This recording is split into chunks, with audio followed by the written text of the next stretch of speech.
When I was in college, I read this book called Just Enough Light for the Step I'm On.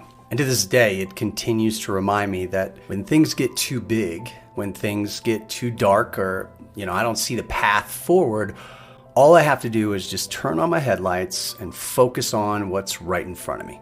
Right? Follow that white dotted line and stay the course. I remember driving regularly about an hour to go see my girlfriend in college, and often it was snowing heavily. And I had a 85 Camaro, and it was a disaster. When I couldn't see anything, right, the snow was just overwhelming, you get that feeling, right? Should I stop? Should I just pull over, do nothing?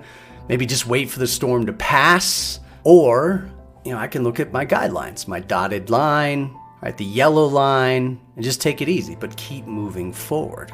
And that's a choice. And that's what I did. Yeah, okay, there was that one time that I spun out because it was rear wheel drive and it's Colorado, and who does that? But no matter what, I made it. Every single time I made it to my destination.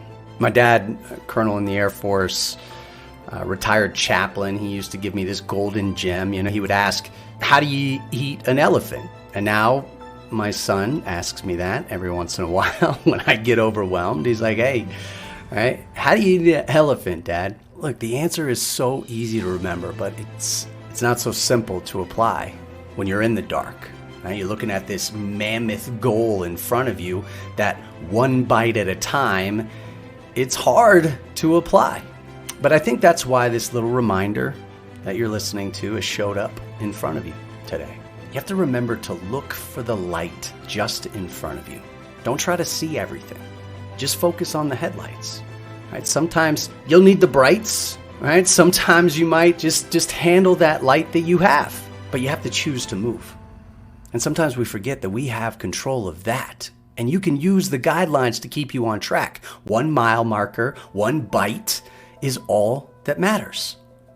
And when you think about it, it's important to map out the journey so that when you're in the trenches, when you're on that road, when the storm is hitting, the GPS is already set. You're just executing.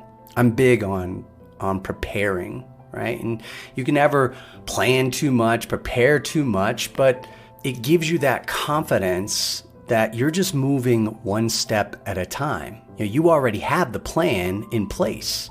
And it doesn't have to be perfect, right? You don't have to get stuck in the squat, as Zig Ziglar used to say, but you're headed in the right direction. And then it's just up to you to keep moving forward, keep going. And you can't let that darkness overwhelm you.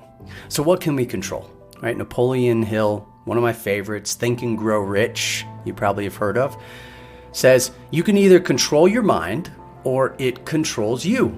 So make a checklist of what you can control in the storm in front of you. Take a sheet of paper, just write it all down. What can I control in this storm? Then focus on the actions that you can take to make progress and chip away at it. Progress breeds confidence.